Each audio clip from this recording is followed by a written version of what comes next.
everyone! This is Remleiz from 40k Theories, and welcome to this new episode of Adeptus Podcastus. And joining me as always is Tactica Imperialis. Hello everyone, Happy New Year, even though we're actually recording this before the new year. This is out, it's our first episode of 2024, and I can't believe that, actually, is there even a day one pay-per-view I can make a joke about? Never mind. Never mind, but we'll probably get around to making some kind of wrestling reference at some point. It's part of the course. It's us. It's exactly, yeah. No guest this week because, quite frankly, everyone's busy. You know, we're recording on New Year's Eve. Yeah. That's probably a redundant way of putting it, but even so, everyone's busy. Yeah, absolutely. It's so. Genuinely, I've had no time to sit down and record this. I messaged Remleiz on Christmas Eve and just be like, right, I can do this day or this day. And that's it for recording the episodes because people have got plans over Christmas and New Year's. So you'll forgive trying to coordinate our arrangements was hard enough. Yeah, everyone has plans on Christmas. They're selfish bastards. Before we jump into the news, because for the last couple of episodes we haven't really had time to get around to doing questions, we're going to open up with the questions section just so we can actually get around to doing the ones we actually missed. So don't say we never get around to doing them. Yeah. So we're going to do that. Yes. So what's our first question for the year, in fact? First question of the year. Indeed. Let's start with something a little bit different. So, we have a cosplayer who got in touch asking to do a cosplay of the 40k Theories character and was wondering how best to get in touch about design questions and provide photos of the in-progress and final product. If you want to DM or anything like that, probably best to go through the Facebook page because there's open DMs on that. Otherwise, if you just tag me on Twitter and stuff, I'll respond if and when I can. But those are probably the best ways to try and get hold of me. Yeah, that is fair. It was just, I saw this, I was like, someone's doing a Remleiz cosplay. This sounds really cool and I need to draw it to their attention, if nothing else. Yes, you did. Right, so... Oh yes, here's another question for you, Remleiz. I'm not sure if you've heard about this one, but did you know the geometry's changed and the clocks have stopped? Sorry, I had to get one in there. You're lucky there's a computer in front of us, otherwise I'd slap you right now. I had to get one in there. You fine. did. I'll allow it. Yes, right. I'll allow it. Okay, so now let's do something a little bit more relevant. What happens if an orc gets a hold of a demon weapon? They'd probably use it to smash something with. But does the demon in the sword possess the orc? Can it possess the orc? Will it take over or not? Funnily enough, there was some very old law regarding, I think it was warp heads at first, that it stated that the orc psyche is so strong that if a demon ever tries to possess an orc, the orc's consciousness actually dominates it, so the demon's actually trapped inside the orc.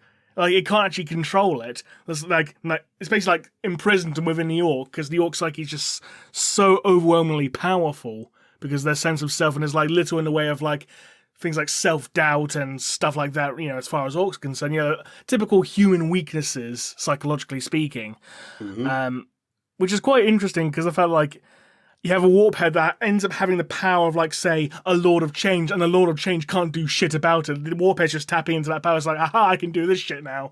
I just have to scream occasionally, but that's about it. Very good, very good.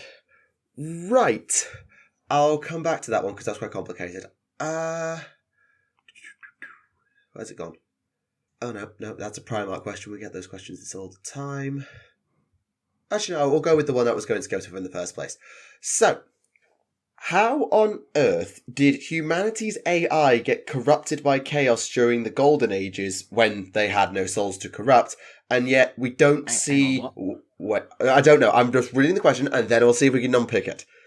Right. And yet we don't see Necrons being corrupted by chaos when they're also basically hyper-complex AI. Right, this one needs unpacking, let's run it back. So, 1, humanity had AI in the Golden Age, right? Yeah, Men of Iron, yeah. Right.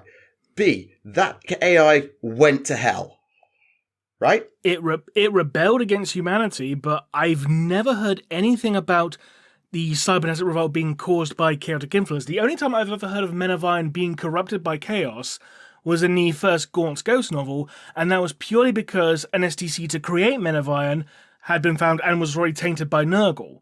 And that's literally the only reason those particular Men of Iron were corrupted, because the STC to create them was tainted. Right. I've never heard anything regarding the Men of Iron from the Dark Age technology being corrupted by Chaos in any way, shape, or form. No, I have to say that's news to me. I mean, I think it's a way of justifying the cybernetic revolt. Like, just for those who don't know this, because it is a relatively obscure piece of lore, what is the cybernetic revolt? The cybernetic revolt is basically 40k's version of the Butlerian Jihad from Dune, which is basically when artificial intelligence rebelled against, humanity. And as far as we were aware, the reason why is because, I suppose the best way to compare it is like, you've played Mass Effect, haven't you? Yes, I have. Yeah, the Quarians and the Geth. Yeah, the Quarians basically bullied and abused and didn't actually take the Geth seriously, assumed they had no will, no consensus, no soul. Yeah.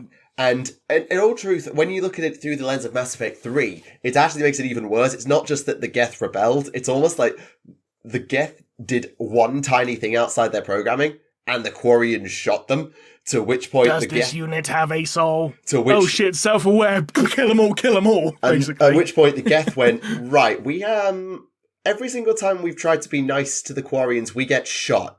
Guess we're going to shoot back now. Yeah, exactly. Yeah, that's the implication during the Rannoch storyline, but I probably misremembered it. Anyway, point being, yeah, the Quarians and the Geth is basically, if we analogize the two, is humans basically abused their AI slaves, as that's probably how they saw them, to which point eventually the Men of Iron said, nah, none of that, we're off. They basically started playing Twisted Sister, we're not gonna take it.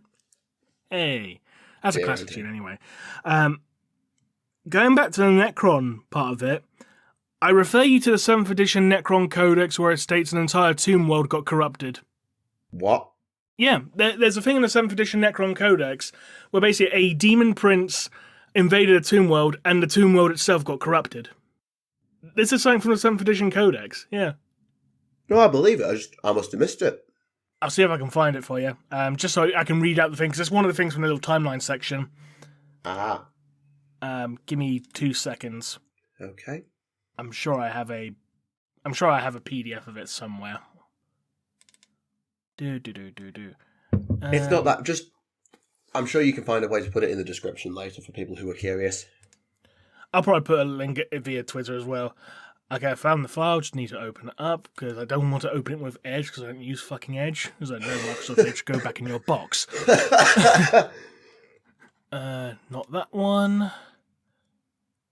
Yeah, okay. The demon prince Shuketh Voidmore infects the tomb world of Vorketh with the taint of chaos. Straight up. Well, fair enough then. Yeah, Vorketh's region awakens to find his crypts transformed and his legions already locked in battle. So basically, what the implication is that the tomb world got corrupted, half of the Necrons got corrupted as well, so basically like a little mini civil war between the untainted and tainted, essentially. Yeah, okay, that makes sense. And also, I want to refer to the fact the time that, Lucius the Eternal possessed a Necron warrior. This is also true. But yeah, the Lucius thing is like Lucius doesn't really play by the corruption of chaos rules in the same way, because like no, but at the same time it does lead towards the implication that Necrons do retain at least some essence of a soul. Yeah, because because he has to possess someone who has a soul because of this armor of shrieking souls. Yeah, it's also worth noting that whilst it's not exactly chaotic corruption in the same way as you and I would be discussing it here, scrap code is a thing, and while scrap code is mostly used as a way of jamming and gumming up and screwing over Imperial technology that is specifically not an AI, pardon me, still getting over a cold, it's worth noting that if you bombard an AI with junk information, hello GLaDOS, it will probably end up having some negative effects. We're not going to sit here and say, oh yeah, you're going to turn a Necron from a kill everything killbot to a kill everything that isn't chaos killbot by bombardment by scrap code, but it's a thing. Yeah, I can imagine someone doing uploading a 500 petabyte zip bomb full of memes to corrupt, an AI. It's like, there you go. Yes, that would work. Is petabyte even a measurement in terms of data storage? Petabyte, I think, is the exact term. Oh, petabyte. Sorry. Okay. Okay. Something very, very big. Anyway. Yeah. Right, there's one more on the most recent episode that we did that I do want to ask. There's one about bringing the Primarchs back, but we've discussed bringing the Primarchs back a million times, and has it got and my answer's always been no. But yes. So, this question asks, and I will read a direct quote, "What is there to be done about the Codex problem?" Now, they then qualify that to mean they're taking out lore and star maps to make room for Crusade and Combat Patrol rules, and what lore they have got's just the old lore from last edition. What is there to be done about the Codex problem? Personally, I would love for them to go back to, the 8th edition style of codices, because they were, in my personal opinion, they were the best codices we had since, 2nd edition. Because, you had this nice, perfect balance of fluff, of colour pictures, rules. Basically, it was all perfectly balanced. You had just the right amount of everything. And they weren't actually that expensive. I think the most expensive one was, the Space Marine one at 30 quid back then, but that was literally only because it was the size of the fucking rulebook with how much shit was in there. It was. The other ones were, £25, except for the Harlequin one, which was £20. Something and it was still thick. And it was still thicker than the Custodian Codex, so yeah. Go for it. Anyway, but yes. But yeah, it seems like the codices are getting smaller but more expensive, and they're just getting lazier as well. So, right, I want to challenge the word smaller there. Just 2 seconds. The problem, as in less page count in total. Yeah, I think what they're doing is they're trying to 3rd edition the codices. Yeah, I wasn't a fan of 3rd edition codices. No, I know. The only ones I actually did like were the Tau and Necro ones, purely because they were pretty much forced to add additional lore to them because we have fuck all for them, essentially. Yeah, but it's worth pointing out that what is the purpose of a codex? And I think this is a question that's a bit abstract, but the purpose of a codex is essentially to be a rulebook for your faction. Everything else, yes, I will agree with that. Yeah, is filler. It's great to have lots of pretty pictures. It's great to have lots of background lore, but at the end of the day, most people who are buying a codex are buying it to play that army. They're not doing it for the lore. I will agree with you on that. Yeah, I will agree with you on that. Because even if you are buying it because you want to know what lore's in it, the lore is additional content to supplement all the rules. And now they've got 3 bloody game modes within each codex. Base game, Combat Patrol, which is slightly shorter, I'll grant you, and then Crusade, which they're trying to still make a thing. I don't know why they're still trying to make it a thing, but they're trying to make it a thing. So, because they're wanting to get 3 game sets worth of rules in, they're compromising on everything else. And it's also worth noting that I think we are part of the codex problem, because holy hell, how much do we go through and cite this happened in a codex or this map said this as a way to try and then jump to a lore conclusion about X, Y, or Z. And probably, I think a little bit has gotten annoying, because I don't know maybe how much control an individual writer has over the codex versus individuals, because it used to be one person wrote the codex or the army book, and then the whole Matt Ward thing happened in 5th edition, and they stopped attributing them to individuals.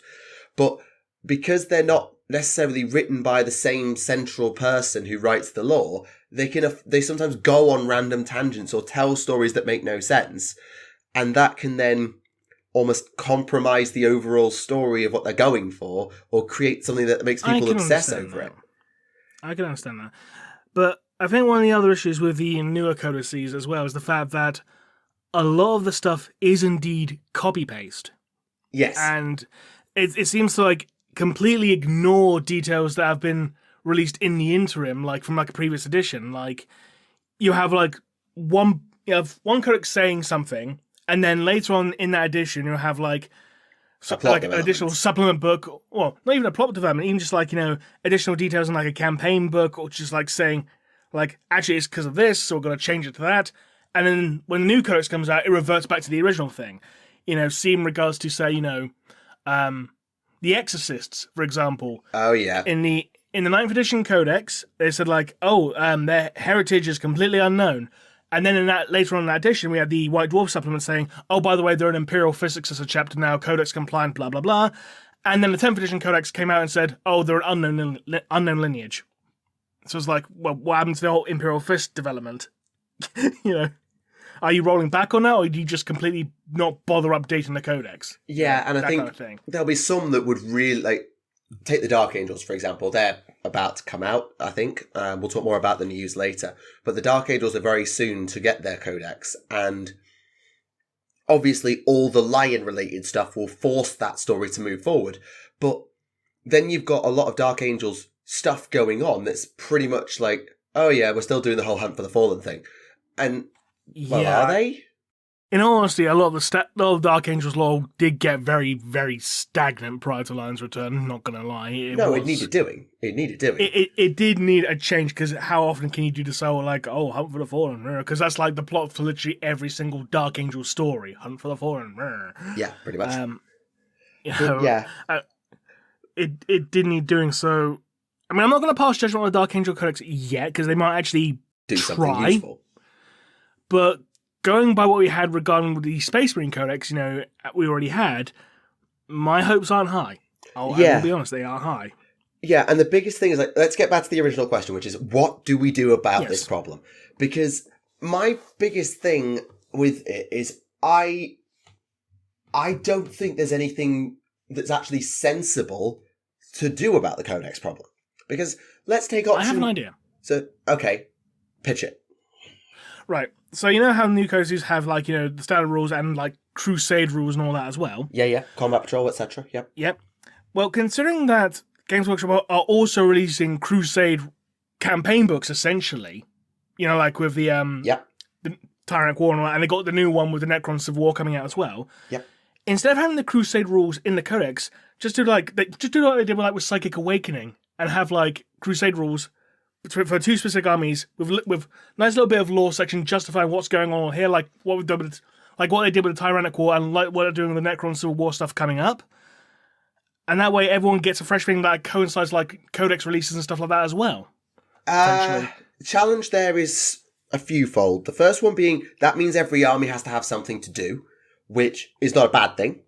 But I'd argue that's actually a good thing. It is a good thing. It actually forces them to actually focus on the army, actually do something with them, rather than just ignoring them to the dustbin, Yeah. The other challenge is it then makes those crusade books exceptionally long. Because I don't know if you bought a 9th or 10th edition codex, but the crusade sections are not short. They are, if they're anything like the AOS ones, they're a good 10, 15 pages long. Yeah, each. I've got a couple of the 10th edition codices and that, yeah. Yeah, you'll know how long those sections are.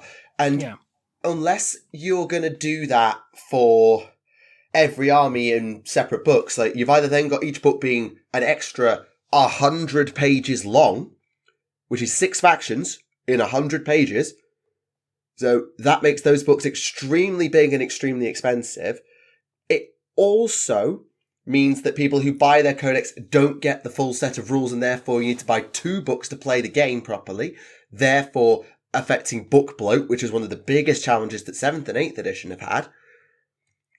And it means you're then tying certain factions to a crusade book, which could even then further slow down their getting of rules, or worse, give them rules early that then become completely useless because the army book releases 6 new things and therefore the crusade rules are now out of date. Yeah, but in regards to the rulebooks becoming useless, when has that ever stopped Games Workshop? The time when the Space Wolf Codex was out of date before it was even released. Yeah, I know. I'm just playing devil's advocate. Yeah. The Custodian one being rendered obsolete the day it was released. So that hasn't stopped GW before. I mean, alternatively, you could do something this will be very unpopular, I imagine, to a lot of people, but for certain game modes, maybe transition towards digital rules. Mm-hmm. That probably would be unpopular for some people, I get that. But I think with certain game modes, particularly the ones that perhaps are the less popular versions of the game to play, I think transitioning the less popular rule sets to a digital-only format wouldn't necessarily be a bad idea. Yeah, just like have a page at the back of the codex. They've already got QR codes for the app anyway, so just make it. Have a little code saying like, download the Crusade rules for this army here using this code for your free copy, kind of thing. Yeah, which I think would work for I think a lot of people would be okay with that, but it would be difficult because, like I was saying before you started pitching there, I don't think there's a neat solution. Like, I think that's a great idea of shunt the Crusade rules into a QR code, to which the counter argument could be, why don't you shunt the lore into a QR code? I.e. that could also work. Because the people who are buying the codices want them for the rules, and the lore's an additional thing that's nice to have.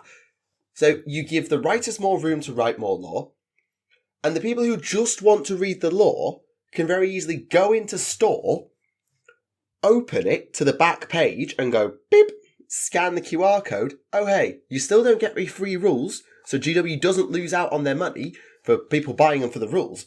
But the people who just want the lore get the story almost as a free little ebook tucked away at the back of every codex. It's actually got room to be long.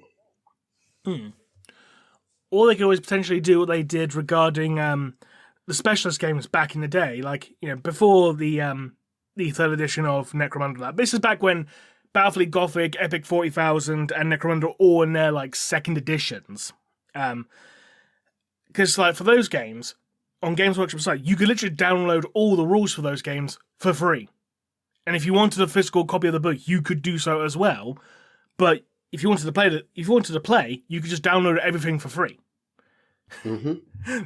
That will probably be the least popular option as far as Games Workshop stock's concerned, but you have to wonder as well, where does Games Workshop also make their money primarily? Is it through the codices, or is it from the models? It's the models. To which point you could argue, whatever losses they make from giving the rules away for free, they'll make them back through the model sales, and you could also make a version of actual physical, like, I don't know, maybe a limited run of physical codices for those who want to actually buy them or something, I don't know. Something like that. I think in 5 years or 10 years' time, we will be in a fully digitized rules world. I do believe that... Round 12th edition. Maybe. I don't... As much as I want the hard copy codices to stay, I do. I don't think they're going to. Because it's just actually a bit slower. And as much as I like it, and I think a lot of people who've grown up with the game like it, I don't think there's going to be that much of a pushback from... Well, there will be a pushback. Of course there'll be a pushback. But I don't know how badly it would be taken in 5 years' time to go, this is the last run of codices. If you want them, we can give you, like, your stories in little 10 quid hardback books for your lore and all that, but your rules are going to be in your app now. So when you go on the web store, you purchase a code or something, and that's a one-time passcode in the app that you use to unlock. But then that's going to then say, well, why are you making us pay for rules at all? Which, arguably, should they be? So yeah, I agree with you in that there's no clean answer to this. And there's probably much more we can discuss about regarding the time frame and all that as well, because it's a very, very big topic for a deep dive. Agreed. Yeah. I mean, alternatively, for like some of the things, just whack out in White Dwarf. I don't know. You know, because that seems to be like, you know, the DLC effectively. Yeah. For lack of a better term. I don't know. Again, like, I mean, if anyone has thoughts on this topic, you know, feel free to leave your comments down below. We'd like to see them. But absolutely. I by no means think that we've said everything that we could say, and I don't really know what the answer is. But by all means, fire away your thoughts in the comments below, and we'll have a talk about it. Yeah, and I think you should also go about saying, like, we're not saying our ideas are perfect, because there's bound to be a whole bunch of things we're completely overlooking, you know, from, like, you know, practicality or even just, you know, the business side of things. Yeah. So we're just spitballing. So, yeah, leave your ideas down below. Absolutely. Okay, right, one more, which is from the previous episode. What made the Thunder Warriors so unstable? Well, basically, from what I recall, because I think this actually was touched up upon in the Valdor novel, and from what I can recall, and I may be misremembering because it has been a very long time since I read that book, but it was because partly in that they were rushed. Like, it was basically like quick mass production, genetically enhanced warriors. And it got to the point, like, because they were so, rushed out so quickly, there was many things that were completely overlooked in their design that weren't completely refined. Like their gene seed organ their organ implants, for example, would result in them developing things like, tumors or Alzheimer's or that kind of thing. Mm-hmm. And obviously, when there's like physical instability, that also sometimes leads into mental instability as well, which led to like the Thunder Warriors a lot of the time going completely insane or like just completely berserk. That's putting it nicely. Yeah, that is putting it nicely. Basically, the long and short of it is because the fact that they were rushed out the door. Yeah, and the follow-up within there is, why hasn't someone tried to, recreate them more stably? And the short answer is, why would you bother? The Astartes are right there. Particularly with the Primaris variant. Indeed. If you want genetically enhanced warrior that's bigger and stronger than normal Space Marine, Primaris is right there. Why do you need to go back for a Thunder Warrior? Yeah. Plus, you have the the Thunder Warriors, right there. I mean, the Thunder Warriors couldn't survive off Terra. They didn't have atmospheric anything. They couldn't survive. So why would you bother? Well, some did survive off Terra because some did flee to other worlds. Okay, yeah, but they can't survive without an atmosphere. I'll rephrase that. Yeah, because they had Mark 1 power armor, which was not atmospherically sealed. No. I tell you what, it was actually really interesting in the Valdor novel, like right at the end of like when the Thunder Warriors rebelled, and then Valdor goes, "Hey, guess what? Here are your replacements," and a whole bunch of Dark Angels storm and start shooting them all down. Yep, about right. And then the Alfaris novel revealed that, hey, Alfaris is in there the whole time. Because of course he is. He is Alfarius, he is everywhere. Yes. He is Santa. He is everywhere and he is watching you. Right. So, with that little foray into quizzing out of the way and some very interesting conversations had as a result, I think it's time we switch tack a little and recap the final news of the year. Indeed we shall. So, a whole bunch of Dark Angel stuff got revealed. So yes, this was Christmas Day. This was a surprise. I think this was more because, hey, someone actually leaked some of the images again before, and Games was just like, for fuck's sake. Well, that I think is true of the other article. I don't know about this one. So, what we got confirmed is that, perhaps unsurprisingly, given they'd done new Deathwing Terminators, we got new Belial, however you prefer to pronounce it. Indeed we did, with an unhooded option which makes him look very much like Batista. A little bit, yeah. But no, it is a good mini. It is a good mini. I mean, it's a Terminator captain. What were you expecting? It's still good, though. I tell you what I wasn't expecting, though. The Inner Circle Guardians. Companions. Or whatever they're called. Or Companions, whatever they're called. Close enough. So yes, these are warriors that have started showing up since Lion came back and have started looking after captains, librarians, bodyguard units, essentially. And no one knows how or why they've rocked up. Yeah, I think it's safe to say they're blatantly the Fallen. Or the Risen, whatever you want to call them these days. That would make sense. Which would be quite funny when Asmodai realises that his new bodyguards are actually Fallen and be like, ah! But no, they are nice miniatures.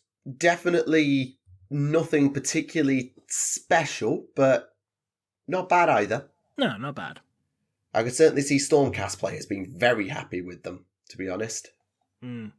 Just change the helms and you're not miles away. Because a lot of them... To be honest, or even Black Templar players, I can imagine as well. Yeah, I could see that. Like Sword Brethren kind of thing. Yeah, I think so. I think it's partly because you can't see the legs, which is where the biggest discrepancy is between power armor and Stormcast armor that makes me say it. But they're decent enough. There's a nice little battle standard. And there's also some upgrade kits to allow you to give Deathwing Terminators plasma cannons again, which is nice to know. There's a couple of shoulder pads, a sword, a few bits and bobs, really, just to help you upgrade a few things. And they're also getting a box set called Deathwing Assault, which contains 2 squads of Terminators, 1 squad of Knights, and Belial as a army box. And that's bound to cost 120 quid, I imagine. Probably. Oh, it also comes with 2 sets for the upgrade sprue as well. Forgot that bit. Fair enough. So yeah, it's a decent box, and it was a nice thing to show up on Christmas Day. I was very surprised to see it, but it wasn't alone. As you may remember, either in the last episode or the one before, I made a reference to a leaked box art for the upcoming Tomb Kings for Old World, and I think GW noticed because they decided to reveal it alongside the Bretonnian box. Indeed, they did. These are like the boxes that are going to be the starter armies, essentially, for Old World. Like, each box actually has an army within them. 1250 points. 50 points? 1250. Oh, 12. I thought you said 50 points. Like, that's only 50 points. Fuck me. No. So, yes, it also comes with... So, you've got your full army. You've also got a rulebook, reference sheet, dice, scatter dice, weapons templates, the classic red plastic measuring/whacking sticks, and transfer sheets. So these are not just, army in a box. This is play the game in a box. So that's a good thing. Indeed. And obviously the rulebook will be released as a standalone hardback as well, along with the army lists for the Forces of Good and the Forces of Evil, which are titled Forces of Fantasy and Ravening Hordes, respectively. Yes, I and we appreciate finally the callback to Ravening Hordes. We also know who's actually in the game from day one.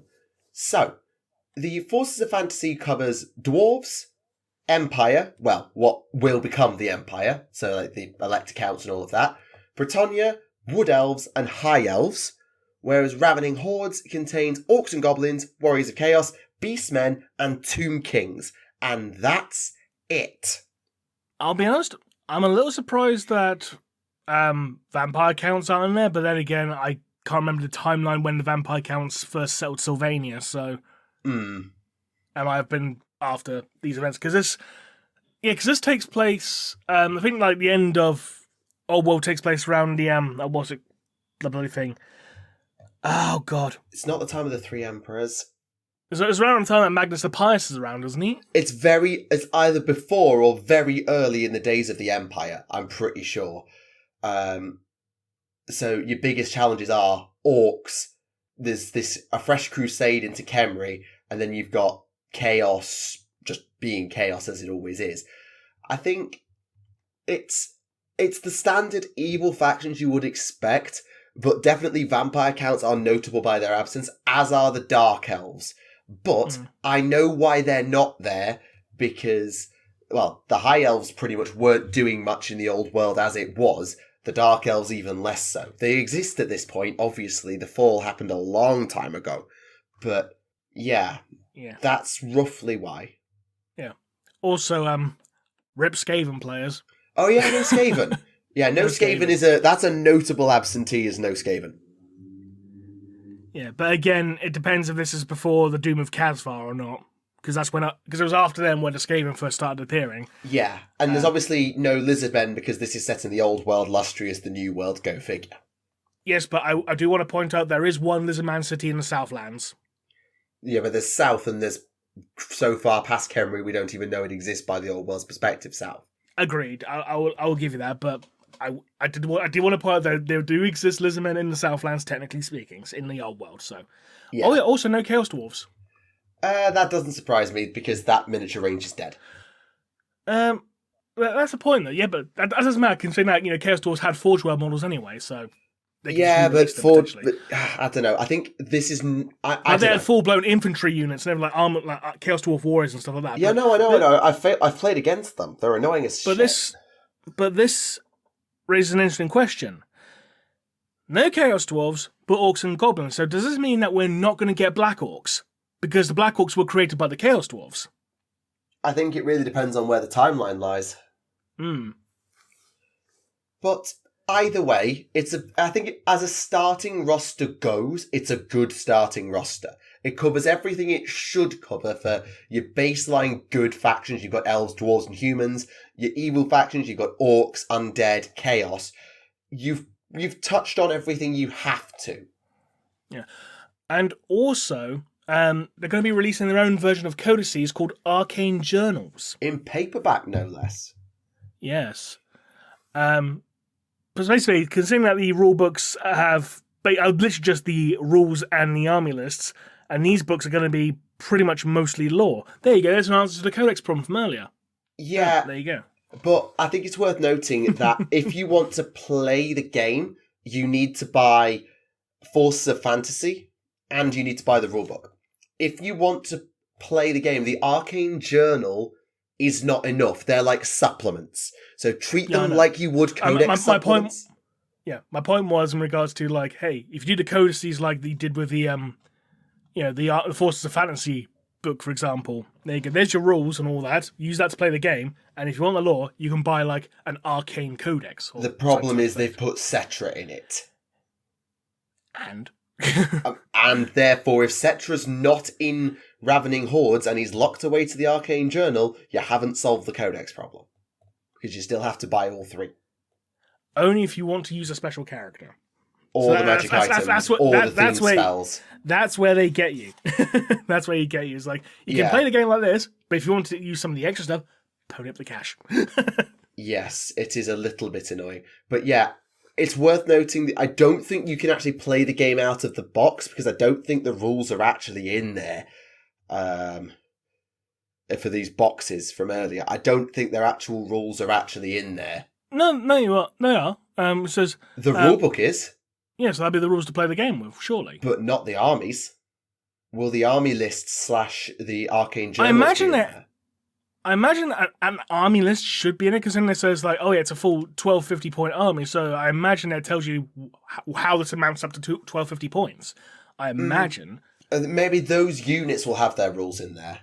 Yeah, because using the 5th edition fantasy box as an example, there were little flashcard things that had, like, little rules for the AOS units that came in the boxes. They'll do this. I forgot that. Sorry. Yeah, so something like that, I imagine they'll probably have. Yeah, but it won't be like. If you want to have a quick basic game, it's good enough. But if you want to go more in depth, you'll need to pony up for the actual copy of the army list type thing. Yeah, exactly. It's also worth noting there were actually new minis at the bottom of this article, which I think some people forgot. So the first is the Emissary of Cetra. Nakaf. Nakaf, indeed, with the not to be confused with Nagash. With the Flail of Conquered Kings. That's a great name for a weapon. A really cool that'd be a great name standard. for a band. A really cool battle standard, a Royal Herald, which I'm very, very approved of. And new Tomb Swarms, because, let's be honest, they really needed updating. They did. Going back to the battle stand bearer briefly. Yep. Very brave man using a flail made out of axes. While carrying a banner, yes. Yeah, that's a very brave or very stupid man. It's like, I got a flail made out of axes. He's a Tomb King. Considering that flails are dangerous enough at the best of times. I know. But, I mean, the standard itself is really bloody cool. It is. It is really cool. It really is. There's also, we had confirmation of that Lords of the Lance novel that also got leaked. So that is a thing. It's by Graham McNeil. And it's As also we discussed last time, yep. It's got, well, it's a novel about Bretonnians going on crusade, which is exactly what you would expect. Yep. But very little of the book is set in Britannia, which is worth noting. We did get some silhouette reveals of upcoming models coming out this year. Oh, yeah. Right, there's 3 of these. AOS 40k Heresy. Where do you want to start? Let's start with 40k.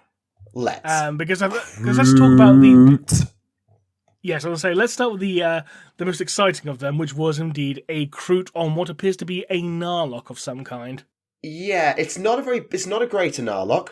It's clearly not a lesser greater Narlock, there you go. Indeed, it's probably a lesser Narlock, but it's a very cool piece of Kroot cavalry. Now, there's one question in this, which is this a unit, or is it a one-off character model? I tell you what, it would be awesome if it was a unit, part of a unit, because, like Kroot cavalry.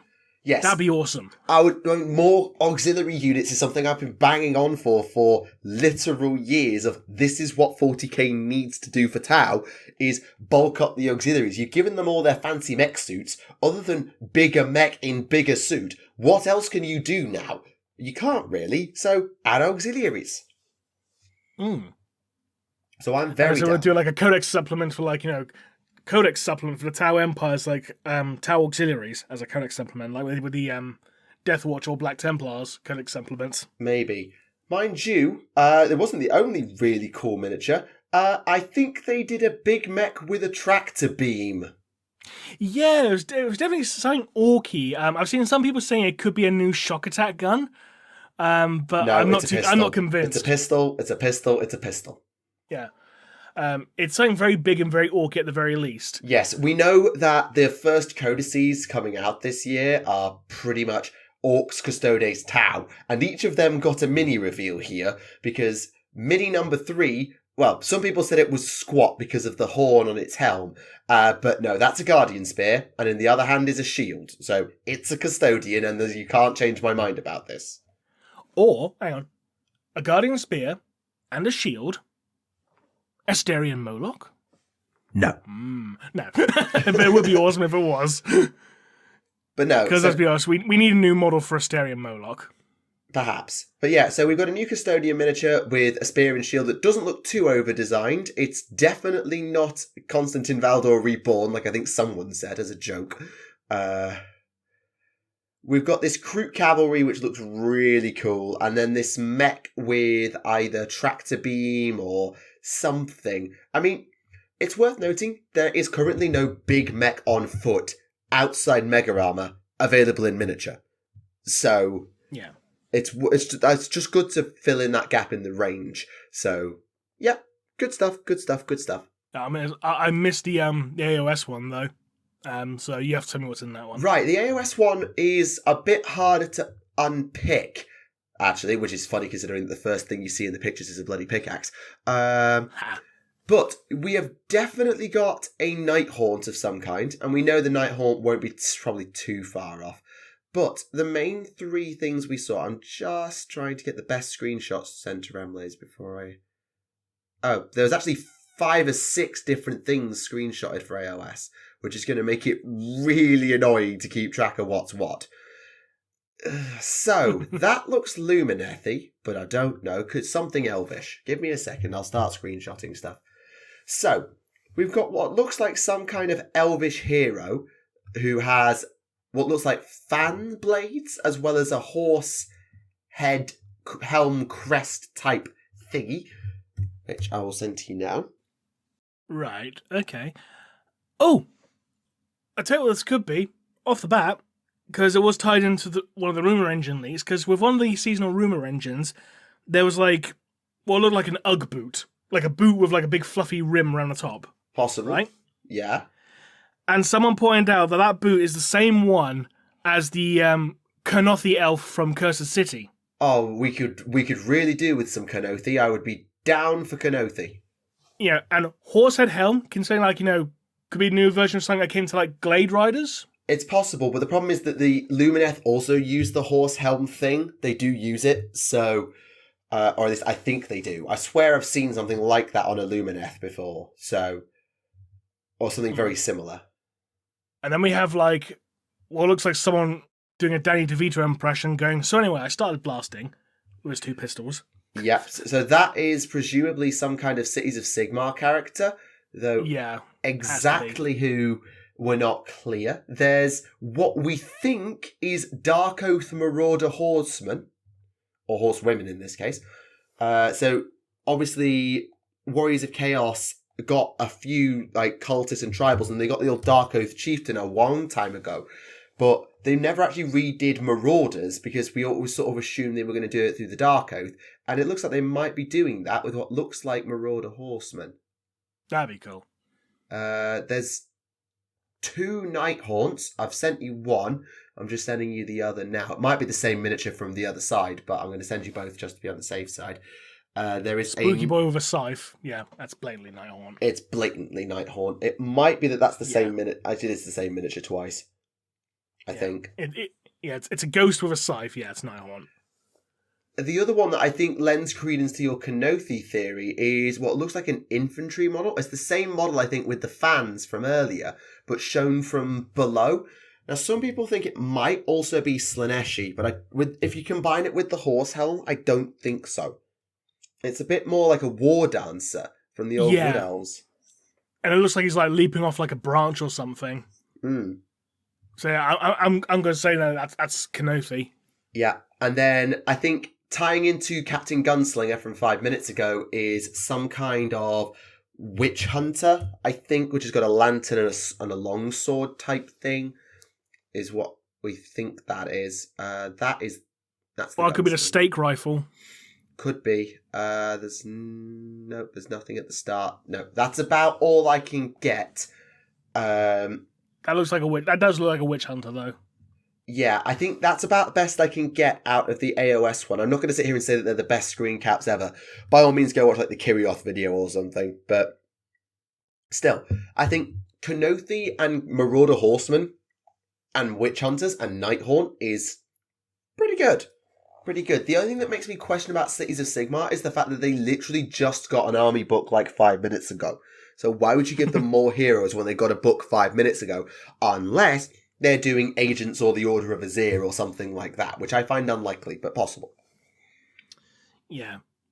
And it ends up being something for bloody Warcry or something, I don't know. Probably.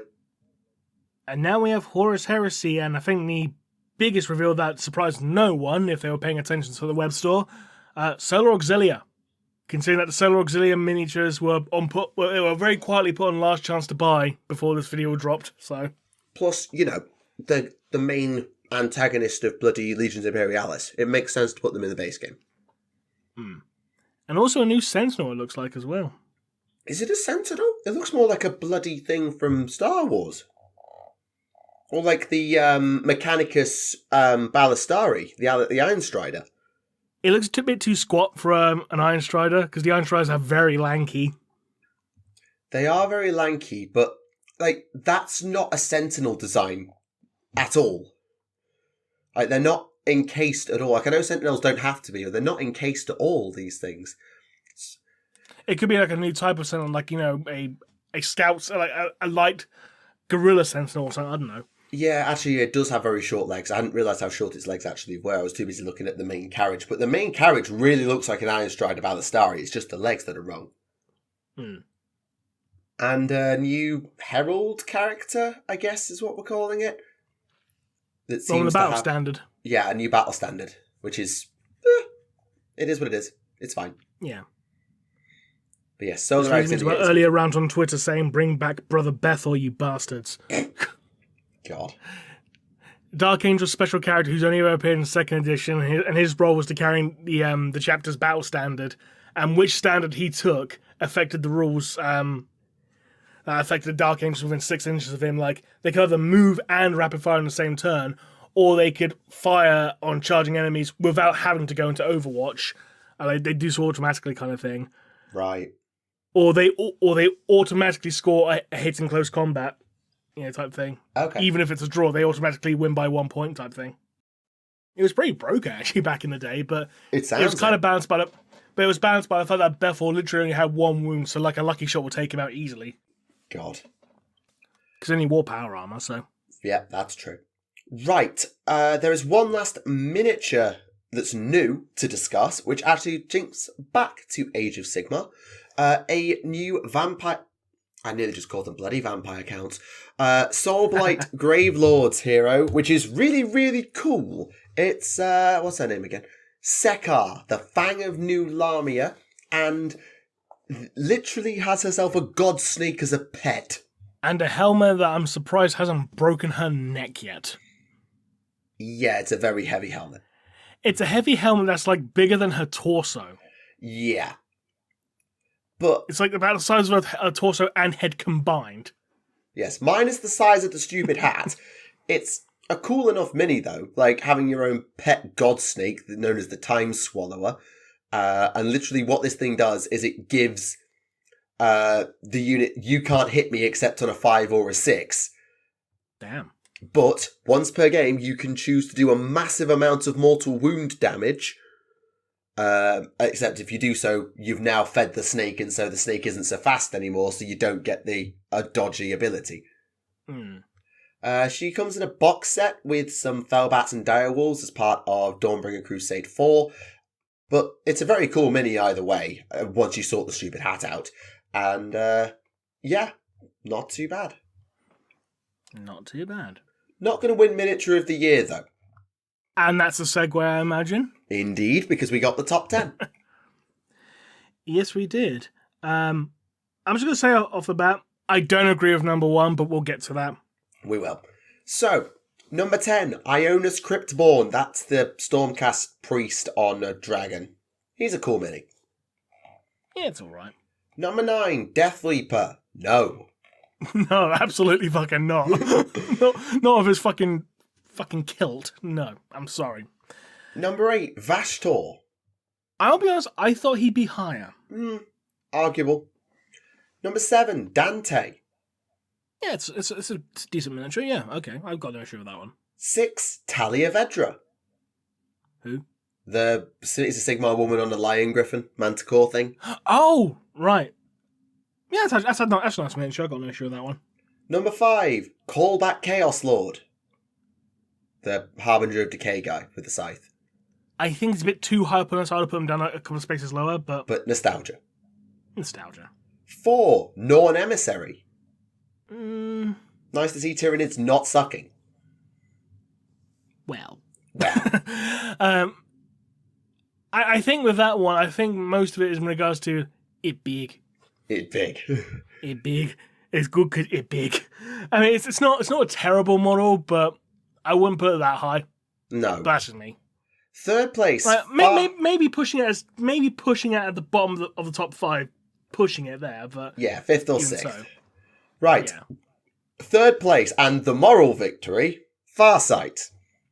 Let's be honest, there was no way anything other than Angron and Lion were coming 1st and 2nd, because fanboy favoritism for Primarchs is fucking annoying.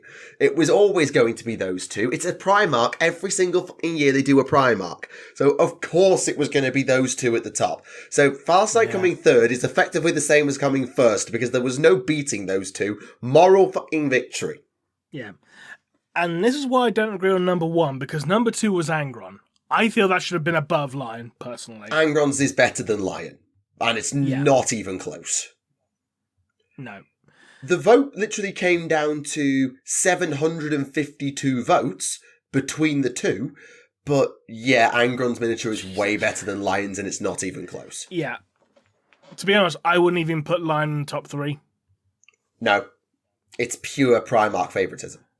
Like, I've got no issue with Angron potentially being number 1. I mean, again, I voted for the Arachnorig, so that shows you my taste. But like, if I had to pick one of these models on these top 10 to be number 1, I would have gone for Angron, and then follow up with Farsight, and then maybe the Stormcast Manticore. Yeah, I definitely think Talia Vedra is doing really well considering it's a Sigmar miniature. Sigmar miniatures do not do well in these things because it's straight on popularity. But the Manticore sculpt is fucking gorgeous. That's like the best Manticore sculpt they've ever done. And it's not even close. Not even close. Because like, what was the one before that? It was like the Dark Elf one? From like 8th edition fantasy? Oh no, it was Chaos Sorcerer Lord on Manticore. Oh, was it? Oh, sorry, my mistake. Even so, like, this is the best Manticore they have ever done. It's probably the best lion-esque model they've ever done. Yeah. As well, as like a creature that looks like a lion. It's the best one they've ever done. Yeah, and definitely, like, looking down the list, apart from Deathleaper, which is just comical to us, but I think that's just because we don't like the Deathleaper mini. I think it's not an objectively bad model. It's objectively over-designed, but it's not objectively bad. I say, for a NID model, it's bad, in my opinion. Perhaps. Like, Ionis Cryptborn, yeah, it's... So again, like, objectively speaking, from a design standpoint, it's not terrible, it's just over-designed. Yes. It didn't need the fucking trench coat. But there are some Sigmar minis here that are really, really conspicuous by their absence. Like, I've forgotten its name. I was looking through the video for Sigmar, like the year in review for Sigmar before they did the preview script. And literally some of the minis in there are bonkers good. Like, just to give a couple of examples. The first Thorn of Kurnoth on the giant beetle. Like, that's such a cool miniature. The Troggoth King, not to my taste, but very good miniature objectively. The Cities of Sigmar range, well, that was represented. No Seraphon, because they did Lord Croak last year. And then, Lord Croak was great. Lord Croak was great. And Lord Croak did very well in this vote. But, I mean, Usheran's technically next year's mini, I guess. But, still, I do feel like Sigmar got a little bit shafted this year because literally 40k got everything. Like, everything. Which is, to be expected. New edition, all of that. But you go down the year in review. There's a separate article which is 2023 year in review. January, you've got the Chaos Stormcast, Slaves to Darkness. What a miniature. Doesn't even get near the top 10. Doesn't even get a look in. February, Angron. March, Vashtor, Azrael, Snickrot and Farsight all in March. April gets Lion. May gets Underworlds. And then 10th edition drops and it's all about the Tyranids. And then just sneak in a few other minis here and there. You've got Knights, more Tyranids. How did we forget Giant War Pig? That's a great miniature. More stuff for Underworlds. Talia Vedra's there. There were some great minis tied up in there.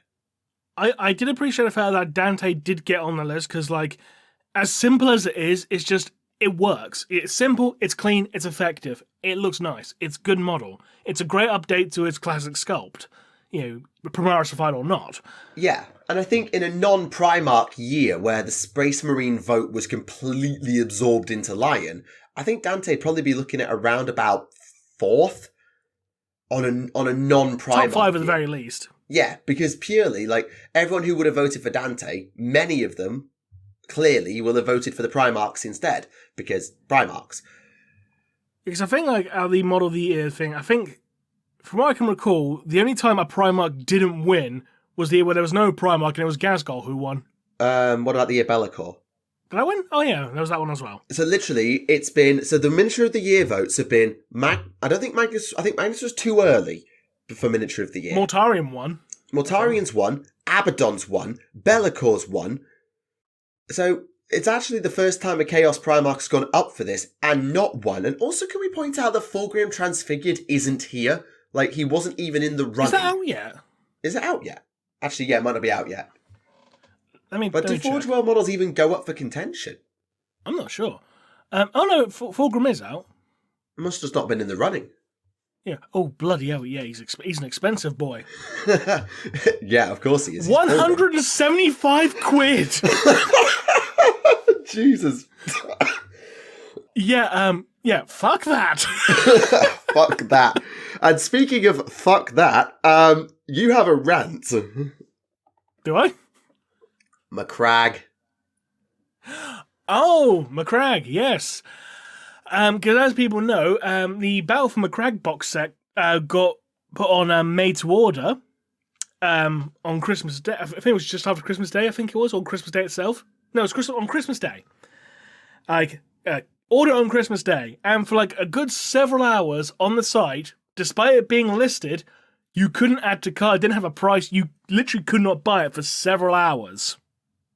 Now, I do want to point out, Games Workshop did eventually fix the issue, but the fact, like, they hyped up this big release on Christmas Day, and it wasn't even available to buy, despite the fact it was listed. It's like, here's Battle for Macragge, made to order. You want to buy it? Yeah. As your response, like, yes, I want to buy it. Where's the buy button? There isn't one. Fuck you.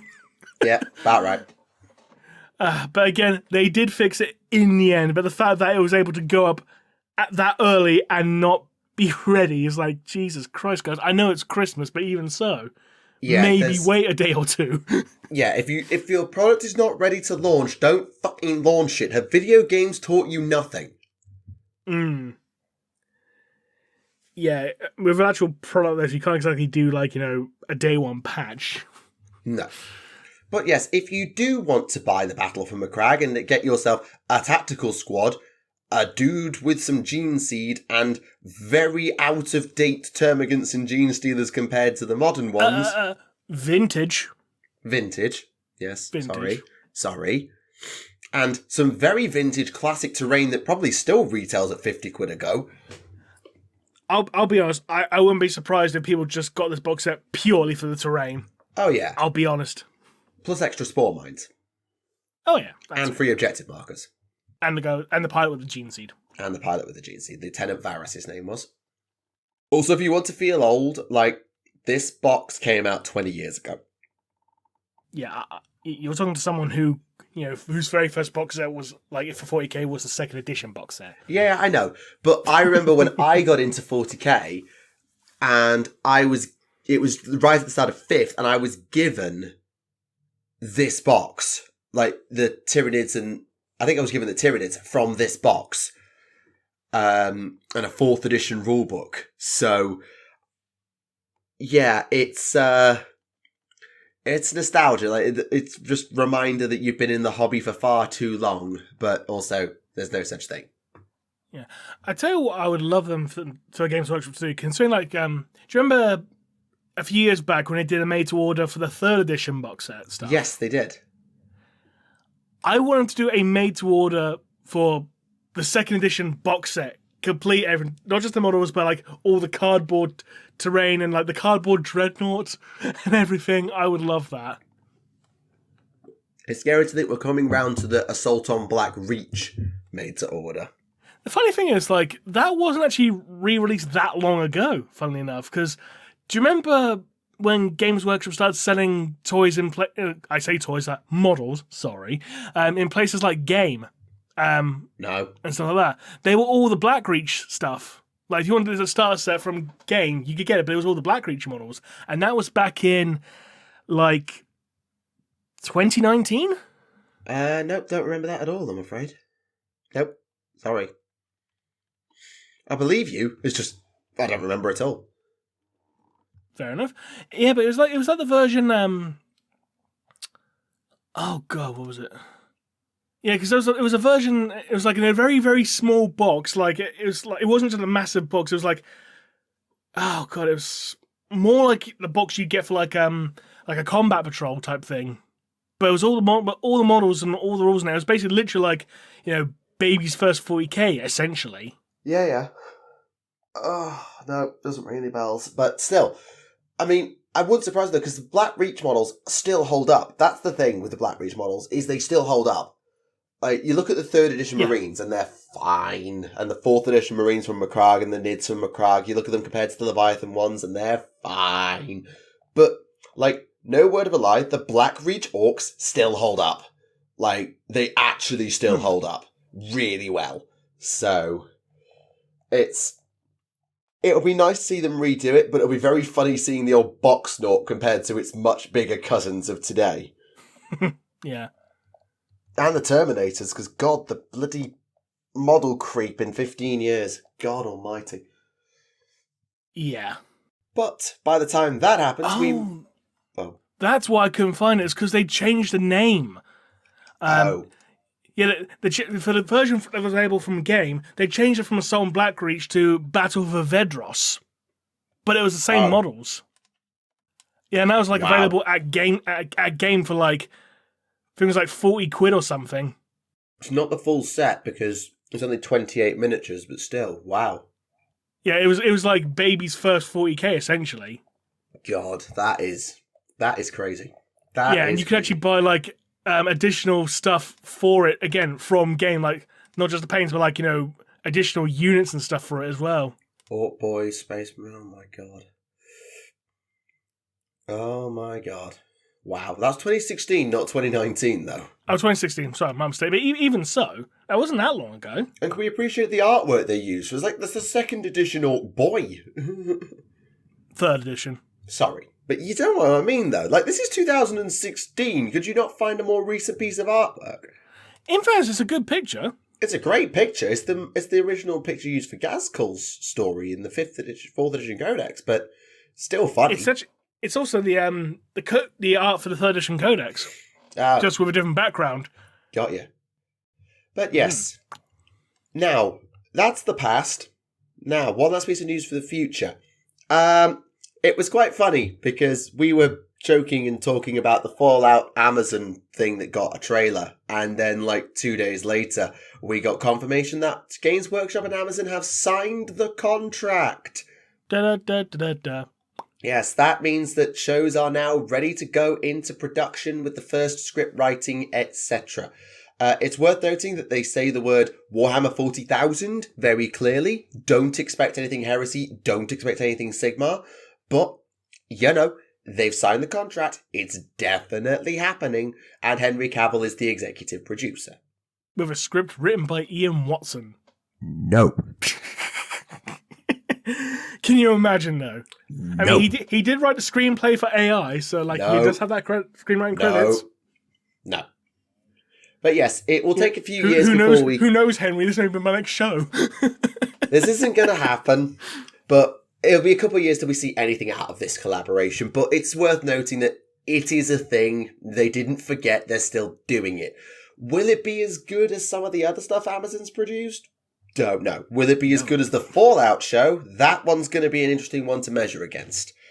Will it be as good as the Ultramarines movie? Not exactly a high bar, but... Not a high bar at all. But again, they have one thing going against it when compared to the Ultramarines movie. The Ultramarines movie had John Hurt. Yes, John Hurt was the best. He was the GOAT. Yeah. I'm not talking about Daniel Bryan or Bryan Danielson or whichever version you want to call the American Dragon this time round. Nope. The guy who hands out the fines, essentially. Indeed. So, that's the news, I think.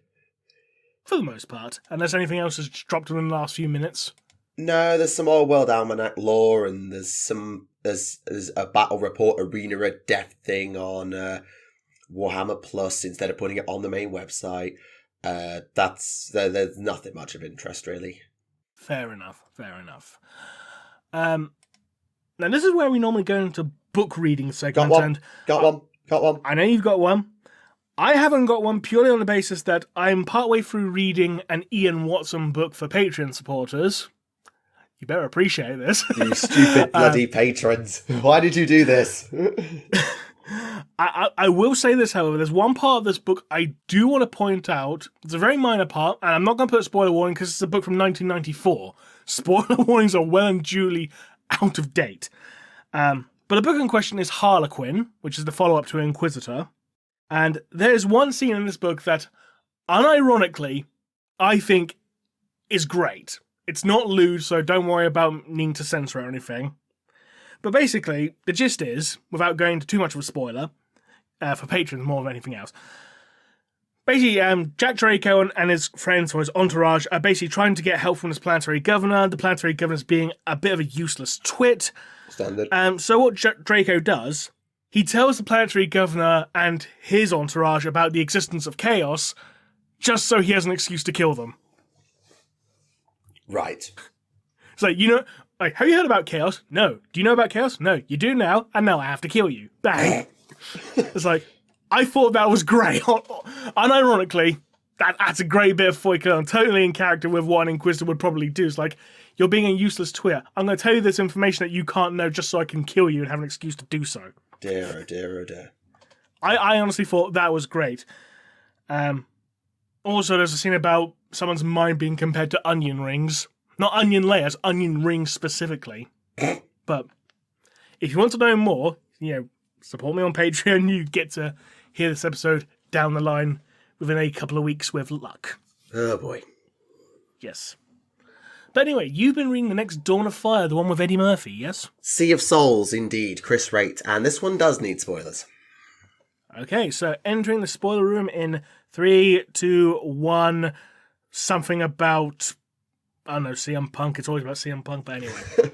Yeah. Right. Okay, first thing. This book was good, as long as you put up with it.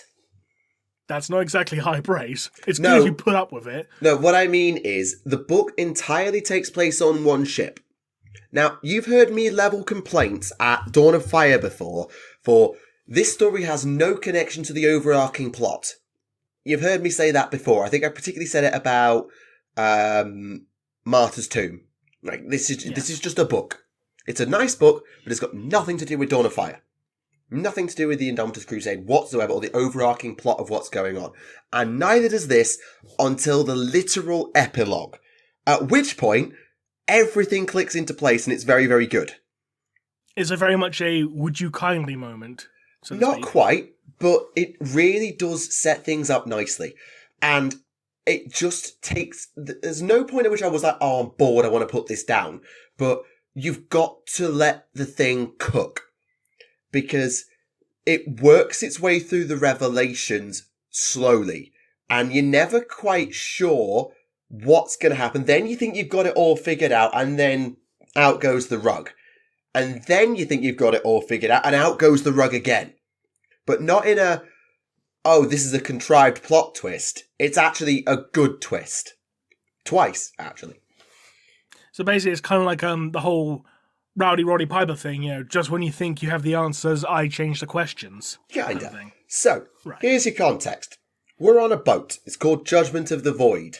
It's with Fleet Secundus, which is the one heading for the Eye of Terror, and they're about to cross the Anaxian Line, which, if you know your 40k lore, you'll know what that is.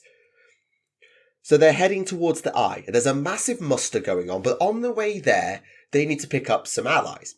So, in the first chapter of the book, the Judgment pops out of the void, deliberately overshoots its exit point to come out a fair bit further along, because it essentially ambushes a ship that pops out of the warp from nowhere, which no one else had any clue about, but the captain knew, because he'd intercepted communications and he'd made a prediction that an enemy ship was going to go and meet up with these reinforcements and knock them out. And he was correct, so he looks like a badass. Mm-hmm. The story follows several characters. Captain Chiastros, his astrogation, kind of like first lieutenant kind of thing. We've got the Mistress of Engineering. We've got the Chief of the Gunnery Crews, sort of like a naval breacher type guy. We've got a Sister of Battle, and we've got a Space Marine. And at this point, they just join the muster at this, I think it's called U-39, I think it is, and everything's fine. They're just having a muster. They take some Space Marines on from the Iron Shades chapter, which I don't think have been mentioned anywhere else before, but if you know them, please do tell me. If I understand correctly, or remember correctly rather, I'm pretty sure the Iron Shades are a Raven Guard successor. Potentially, they come from a planet of very hostile night all the time, so very Raven Guardish. They don't mention Korax by name at any point, but maybe. So, at the muster, they are told by their fleet commander, we're taking on a wing, an entourage. That entourage is one ship from the Inquisition. Now, they are responsible in the judgment for looking after that ship. It's not going to the Eye with them. It's just passing through. We're going to deliver it to the next stop, and then it's going to go on its way. So until then, that ship's your problem. Got it? Got it? Good. So what we were expecting to happen at this point is, okay, the muster's complete. We're going to push out. We're going to have a royal battle, and we're going to make our way to the edge of the Eye by the end of the book. No. Actually, a massive Chaos fleet appears from absolutely fucking nowhere, and the entire muster gets battered into oblivion. Which no one's expecting, because everyone's like, oh, we're going to outnumber the enemy 2-1 in this section now, because, you know, we've done loads of damage and got ourselves together. No, actually, we're the ones outnumbered 2-1. Ah, shit. And the Inquisition ship is armed with some bullshit, but don't get too attached to it, because it's dead in 5 minutes. And eventually, Chiastros has to make a call that he's going to cut and run. So what he does is, as the Inquisition ship is being overrun, he says, as they die, they let go a runner. I want to say it's like a Thunderhawk, but I think it's bigger than a Thunderhawk. And rather than get Storm Eagle back in the line, he says, we're going to take that Inquisition ship on, and then we're going to go. Orders come through from the Admiral, we're going. There has been no such order. So this is effectively desertion to save the inquisitorial entourage. So they run. They take the Inquisition ship. The Inquisitor is dead. The name Rostov comes up, but I don't think that Rostov was on that ship. That's a very important Inquisitor from Dawn of Fire 1, in case anyone's lost track. And they take it on, and they go. And it becomes very clear that something's wrong. The ship's taken a hell of a lot of damage. The Astropath Tower is unreachable. The engines are battered. The guns are almost useless. And they're doing very lucky to be alive at all, hiding in the warp. And there was also, during the attack, a boarding action by what are assumed to be Chaos Skitarii, where they're trying to hack into the systems and place something on board, which was stopped at the last minute at the cost of the entire Space Marine squad, -1. Yeah. But the longer they go in the warp trying to fix things, it's very clear that something's off. Something is wrong. People are too hot, too cold, things seem to not be in the right place. Orders are not really getting through. There's a malaise on people. You know, that's... Something's off. Yeah. But no one knows what. Because, you know, they've just taken a shit ton of damage. The Astropathic Tower is out of reach. And many things more. And worst of all, they've got pursuers. The Navigator has looked and is unsure if it's one ship or two. But being a Navigator, not an Astropath, she could never really be sure. So, eventually, sometime later, after meeting with the Inquisition entourage and the interrogator who's their now most senior person, who was very rude and said, no, no, no. Eventually, Kiastros makes the call to drop out of the warp. Right. And they're going to take on this ship that's pursuing them because they can't beat it any other way. They're not going to be able to outrun it. So they load the Nova Cannon, even though it doesn't work. And they give the guns everything. They use the Inquisitorial Runner with its esoteric weapons as distraction. And through feints, trickery, and luck, they kill the other ship. Hey. Now, please note that I'm saying the other ship here. Keep that in the back of your head. Right. So, they're then becalmed in the warp. No, in space. No idea where they are. And Kiastros is trying to get them back in the warp, but they can't really do anything. Meanwhile, the engineering crew, led by the Battle Sister, are trying to get to the Astropathic Tower. And the Space Marine and the Gunnery crew are down in the depths because something is inside. They don't know what, but it's leaving bodies everywhere it goes. And if it were, you know, if it weren't for the fact that it looked to be very injured and the ship was a little bit screw whiff, it would probably be on its way for the bridge. It's then made pretty apparent that from dealing with the rats, the bilge rat crew in the depths, that it's an Astartes. Right. Again, please note that I'm using an Astartes here. Keep that in your head. You may start to piece together where this is going. So, Kiastros decides that the cause of this malaise, this taint, is whatever the Inquisition brought on board, because they were transporting something on the Inquisition ship and they brought it with them when their main ship went down. So, he takes a small army down to deal with it. He says, you are going to give me whatever is in that box, and then we're going to space it. Because it's clearly affecting us all. It needs to go. Yeah. Meanwhile, the Astartes survivor from the Iron Shades, who is pretty much blind at this point, and the gunnery crew track down this other Astartes. And they kill each other. It's a blind rage battle, but they kill each other. Okay. And as the gunnery crew comes in, they realise that that wasn't a Chaos Marine. Oh. Idents aren't clear. Who they were and where they're from is not clear. But they've still got purity seals. Their helm, while battered, is not corrupted, neither is their armour. They are not a Chaos Marine. Does it say what colour their armour is? Red, I think. Red. Doesn't matter. Meanwhile, Astrogation decodes the black box from the Inquisitorial runner that got blown up during the battle with the ship, and they're fighting before they die. They're in horror. Wait, what? What is that? No, that can't be. We've been... Boom.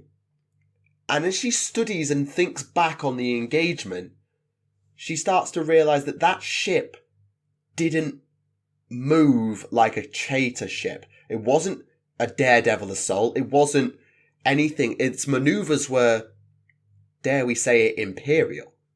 Oh. And it was shooting the Astropath Tower, even though that place is already out of commission. Right. Now, why might that be?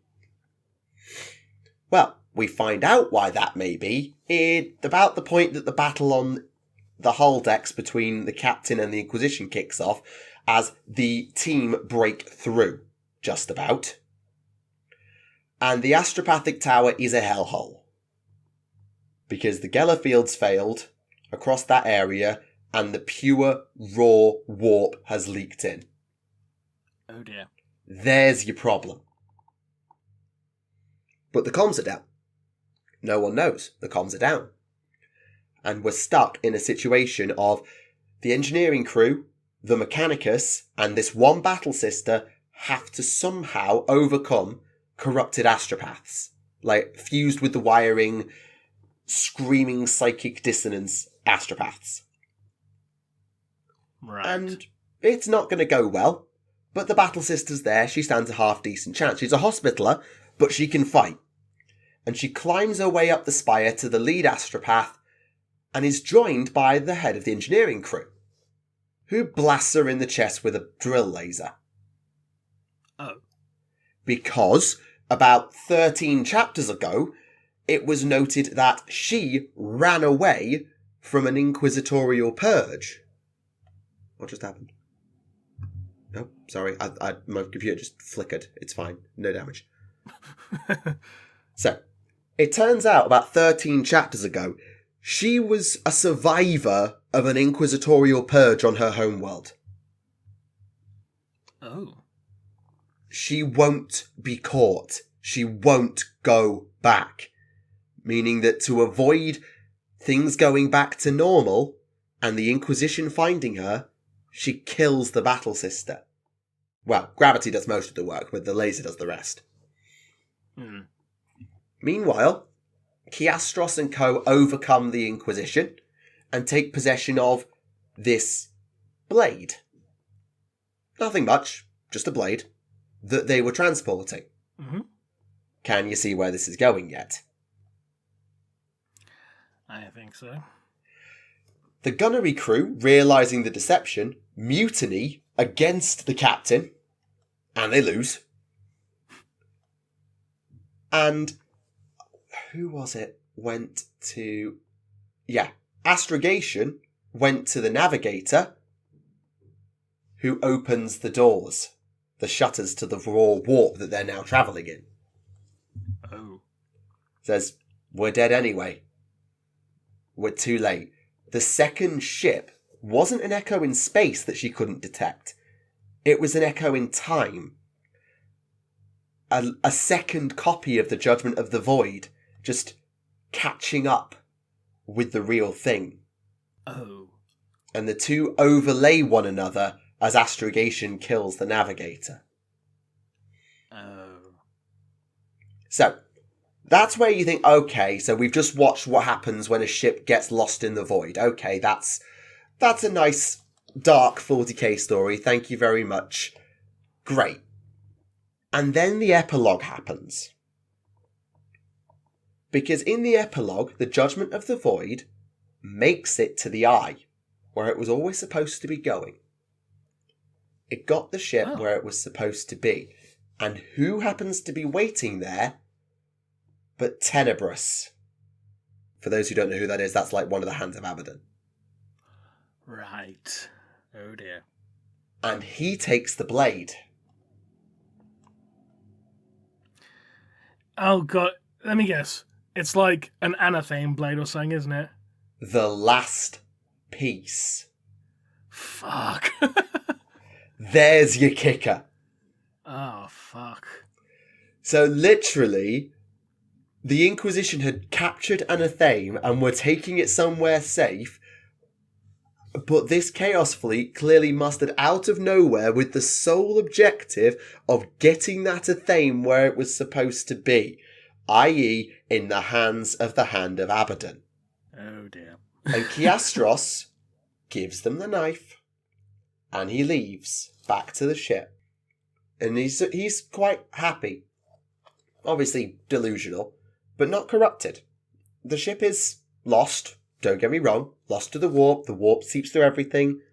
There's a choir in the astropathic tower that guides the ship. There's no navigator because she got shot. And the crew is, well, still there, but the ship barely functions. It's not an Imperial ship anymore, but it's not a Chaos ship necessarily either. And that's where the story ends. It goes from a horrible story of a ship lost in the warp and the slow death of being lost in the warp to this is how Abaddon gets the last piece of the anathema back together. What happens next?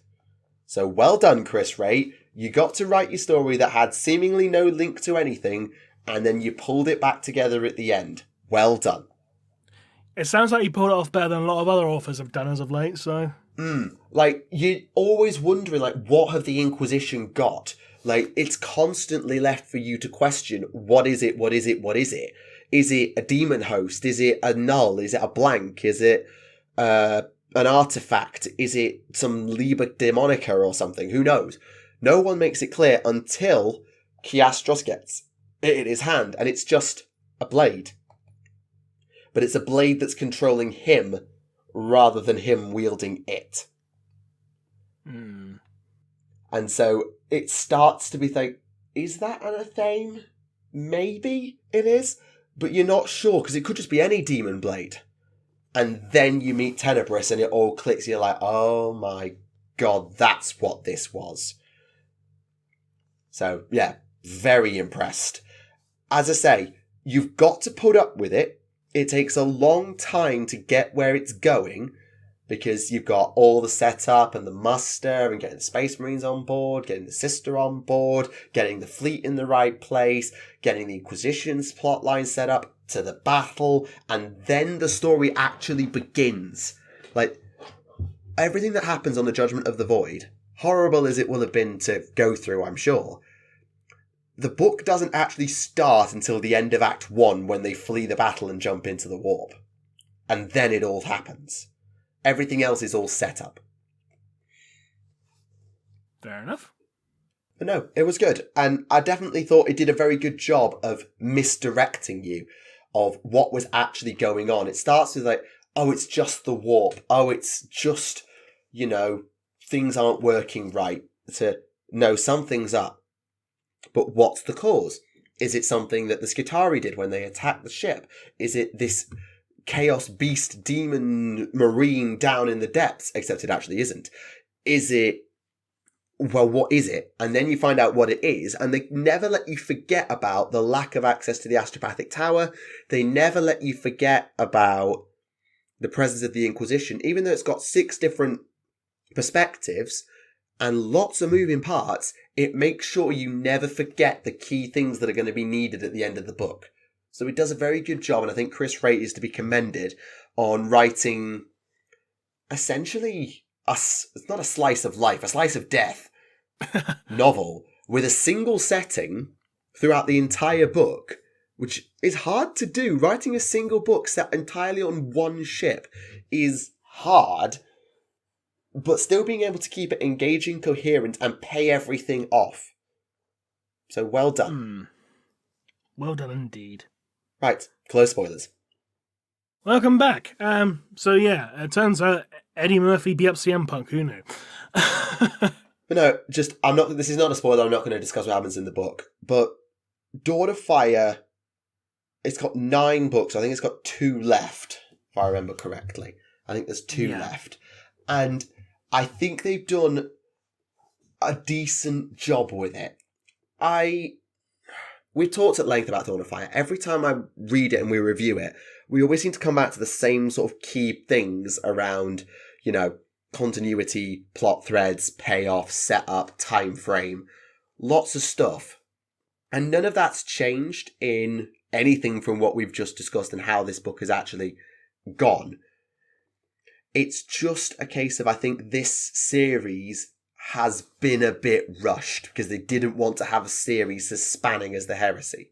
Yeah, I mean, to be honest, I wouldn't blame Games Workshop or Black Library for not wanting to do a series as big as the Heresy, considering the Heresy series is like over 50 books long. That's a lot, regardless of what franchise you pick. That's a lot for one series.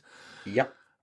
But yeah, I do agree that part of it, from what I've gathered so far, part of the Dawn of Fire series does seem a little rushed, with some bits like having, a shocking twist for the sake of a shocking twist. Like, hey, remember those characters in the previous book you liked? But they're all dead now.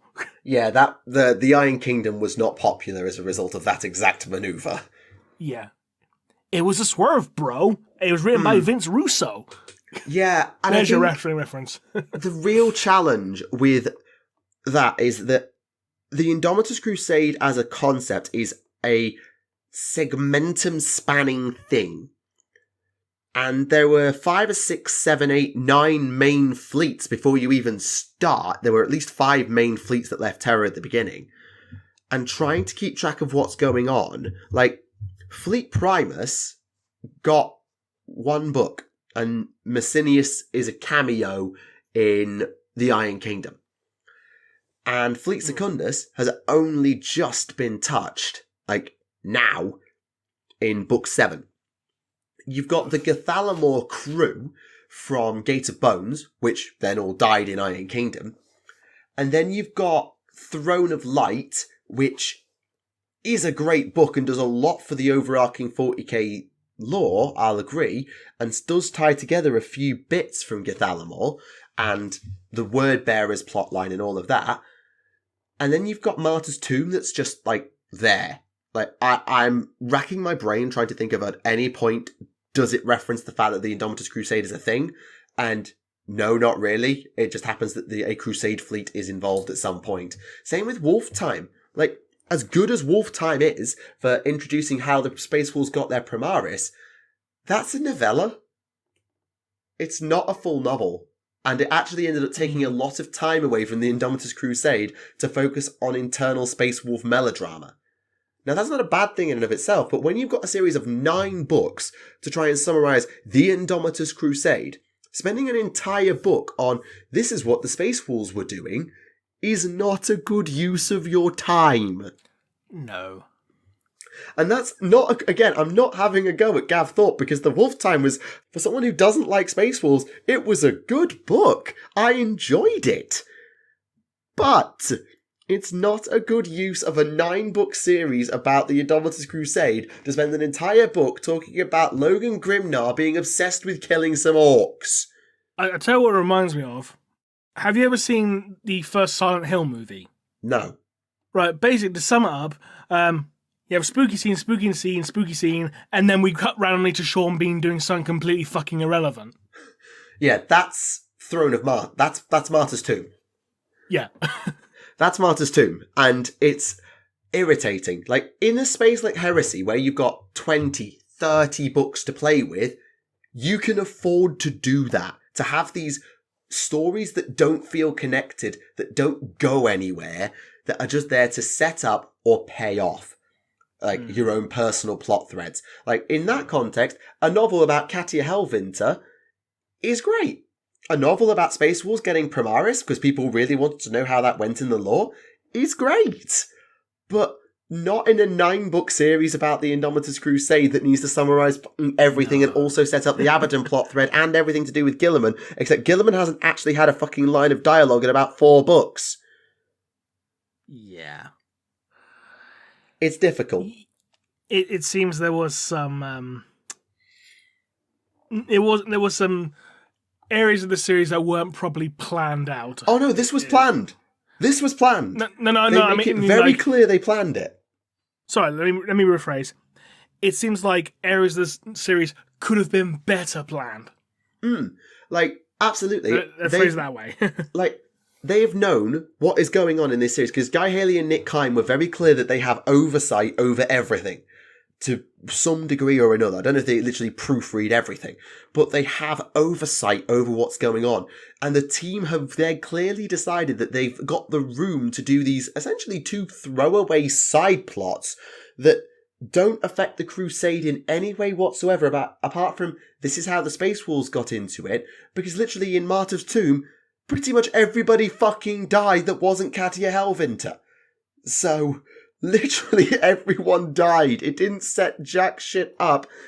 I've got nothing against any of the books. As books, they're all good. Even Avenging Sun, for all it went in a million directions at once, was a good book once you actually got it all together and it paid off at the end. But I do think that the plot thread through Gate of Bones, Throne of Light, and Iron Kingdom is where the Indomitus Crusades Dawn of Fire series has been at its strongest. Because there was a little bit of continuity, a little bit of connection, setup, payoff, character arc, development. And those 3 have carried almost all of the plot work alongside Avenging Sun. Because Wolf Time does nothing for the plot, the overarching plot, and, well, it touches on some characters who you recognise from Gate of Bones. They're in it. A Martyr's Tomb, same problem. It's a great book, but it's nothing to do with anything, really. It does not really in any great way, apart from, it kills one of the Hand of Abaddon. Okay. Did he need an entire Dawn of Fire novel to explain how he died?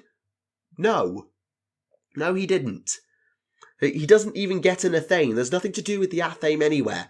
But we know all the way back in Gate of Bones that the plot thread of this thing is gather the Athame. That's the whole setup of what this series has all been about. And so this series needed to be laser focused on 3 jobs. 1, establish the Crusade and what it's doing. 2, establish what Chaos is doing. And 3, pick out key events in both of those things and how they intersect at the end.